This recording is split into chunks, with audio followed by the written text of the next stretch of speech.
మోహన్ గారు, ఇతర పెద్దలు, వేదిక ముందున్నటువంటి పెద్దలు అందరికీ కూడా హృదయపూర్వక నమస్కారాలు. ఈరోజు అంతర్జాతీయ ప్రదర్శనశాల దినోత్సవం. ఎంత అద్భుతమైనటువంటి ఒక టాక్ మనం అనురాధ నాయక్ గారి ద్వారా విన్నాము. అంటే మ్యూజియం, దాని యొక్క ప్రయోజనం, దాని యొక్క ప్రాముఖ్యత ఏమిటో తాను ఆ లెక్చర్ ద్వారా మనకు అనురాధ నాయక్ గారు వివరించారు కదా. అలా మ్యూజియాల్లో పనిచేస్తున్న ప్రతి ఒక్కరూ విధిగా మ్యూజియం అంటే ఏమిటి, అది ఏం చేస్తుంది, దానికి మనం ఏం చేయాలి అని ఒకసారి ఆలోచిస్తే అద్వితీయమైన పాత్ర పోషిస్తూ గత వైభవ ప్రాభవాలను ఈ తరానికి అందించే ఒక అద్దం మ్యూజియం అది. అయితే ఈనాడు ఈ సందర్భంగా 2 పుస్తకాలు రిలీజ్ అయ్యాయి. ఒకటి తెలంగాణలో పారమార జగద్దేవుని శాసనాలు. ఎన్నో శాసనాలుంటే ఒక 4 శాసనాల మీద బుక్ ఎందుకు అని మనం అనుకోవచ్చు. ఎందుకో తెలుసా? అది 1100 శాలివాహన సామాన్య శకం 1103వ సంవత్సరం 1103వ సంవత్సరం అప్పుడు కళ్యాణ కటకం నుంచి 6వ విక్రమాదిత్యుడు పరిపాలిస్తున్నటువంటి రోజు. అంటే తెలంగాణలో సామంత పాలకులు కాకతీయులు, ఇంకా ముదిగొండ చాళుక్యులు, కందూరి చోళులు ఇలాంటి వారంతా ఉన్న సందర్భంలో ఆయన ఆధిపత్యం 1076వ సంవత్సరం నుంచి 1126వ సంవత్సరం వరకు 50 ఏళ్ల పాటు నిరాటంకంగా అభివృద్ధి తన మంత్రంగా పాలించిన 6వ విక్రమాదిత్యుడు కళ్యాణ కటక సింహాసనంపై ఉన్న రోజులు అద్వితీయం. అయితే ఏమైంది? ఒక చక్కటి ఆకాశంలో ఉన్నట్టుండి ఒక మెరుపు మెరిసినట్లుగా ఒక యువకుడు తన మదిలో మెదిలాడు. ఆయన ఎవరో కాదు, పారమార జగద్దేవుడు. అరే, ఈయన అద్వితీయమైన దాక్షిణాత్య చక్రవర్తి ఒక చిన్న కుర్రవాడు తన మదిలో మెదలటం ఎందుకు? దానికి ఒక కారణం ఉంది. భోజరాజు, మనందరికీ తెలుసు, భోపాల్. ఆ భోపాల్ నుంచి మాల్వ దేశానికి అధిపతి అయి ధారా నగరం నుంచి పరిపాలిస్తున్న భోజ మహారాజ్. అదిగో ఆయన తమ్ముడు ఉదయాదిత్యుడు. ఉదయాదిత్యునికి 2 కొడుకులు, ఒకడు లక్ష్మణదేవుడు, మరొకడు జగద్దేవుడు. లక్ష్మణదేవుడికి సింహాసనం దక్కి హాయిగా తాను అధికారాన్ని చలాయిస్తున్న రోజుల్లో అంతకంటే సమర్థుడైన జగదేవుడు నిరర్ధకంగా ఎవరూ పట్టించుకొని మట్టిలో మాణిక్యంలా ఉన్నాడు. అరే, అతను అలా ఉండటమా? అతని సామర్థ్యాలను మనం వినియోగించుకోవాలి కదా అని తన మిత్రుడు కొడుకైన జగద్దేవుని ఆహ్వానించి ఆదరించి కన్న కొడుకులా చూసి, రండి, ఇదిగో తెలంగాణలో కొలనపాక మణిమకుటంగా విరాజిల్లుతున్న ఒక అద్వితీయ చారిత్రక రాజకీయ సామాజిక ఆధ్యాత్మిక కేంద్రం. రండి, ఆ కొలనపాకకు 7000 గ్రామాలు జోడించి ఉన్నాయి. కొలనపాక రాజధానిగా మీరు హాయిగా పాలించుకోండి, కానీ వినయ విధేయులుగా ఉండండి అని సూచించాడు.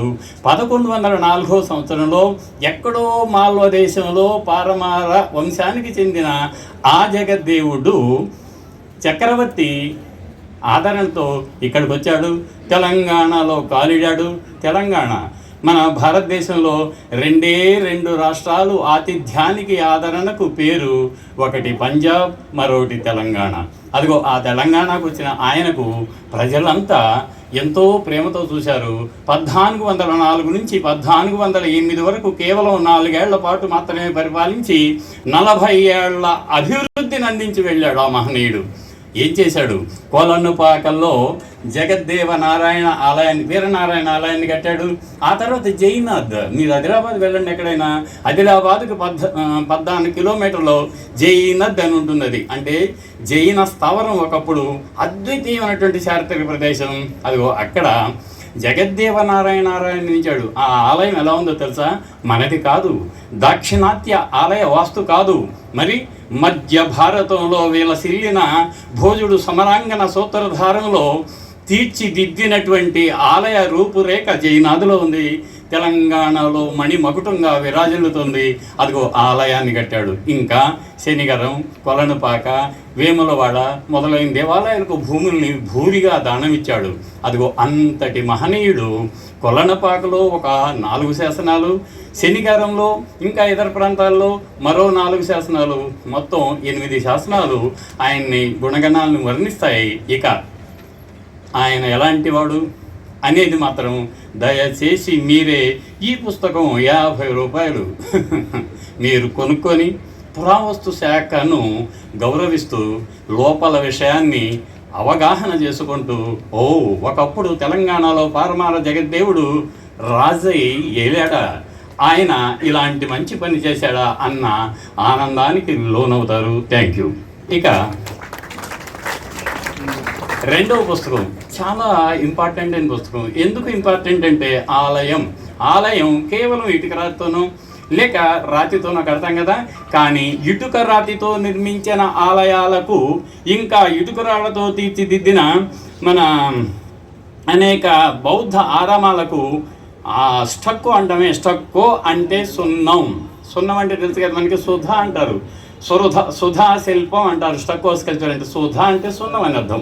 అదిగో ఆ సున్నంతో అద్భుతమైనటువంటి చక్కటి డిజైన్లు, అపురూప లావణ్యాన్ని వెదజల్లే అత్యంత అందమైన చిన్ని పెద్ద బొమ్మలు తీర్చిదిద్ది అదిగో ఆ ఇటుక దేవాలయాల గోడలపై కింద ప్రాసాదంలో పైన విమానంలో చెక్కేవాళ్ళు. దానికి అత్యంత ఉదాహరణ చెప్పుకోవాలంటే కీసరగుట్టలో బయలుపడినటువంటి ఈ సుధాశిల్పం.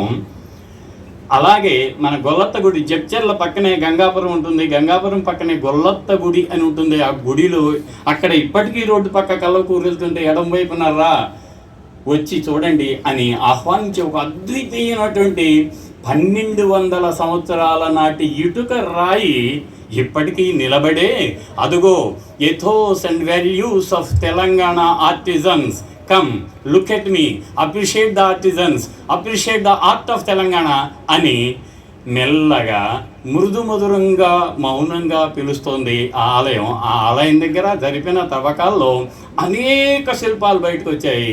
అవి ఎలా ఉంటాయంటే, మీరే మా సెంటనరీ మ్యూజియానికి వెళ్ళి దయచేసి ఒక్కొక్క బొమ్మ దగ్గర కనీసం 10 నిమిషాలైనా ఉండి దాన్ని చూసి ఆనందించి అలనాటి శిల్పుల హస్తకళా లాఘవం ఇంత గొప్పగా ఉంటుందా అని మైమరిచిపోతారనటంలో ఏమాత్రం సందేహం లేదు. దీన్ని డాక్టర్ రాజేంద్ర బాబు గారు ఇంకా డాక్టర్ నాగరాజు గారు ఇద్దరు కలిపి రచించారు. ఇదిగో ఈ పుస్తకాన్ని మాత్రం నేను నాగరాజు గారు కలిపి అంటే అది హాయిగా ఉంటుంది కదా. ఏదైనా 2 రుచులు కలిస్తే సంగమం కదా, సంగమం హాయిగా ఉంటుంది. నాకు ఈ అవకాశం ఇచ్చిన రాష్ట్ర తెలంగాణ శాఖ సంచాలకులు ప్రొఫెసర్ కె అర్జునరావు గారికి, ఇంకా నాగరాజు గారికి, సెక్రటరీ గారు madam, special chief secretary madam గారికి హృదయపూర్వక ధన్యవాదాలు.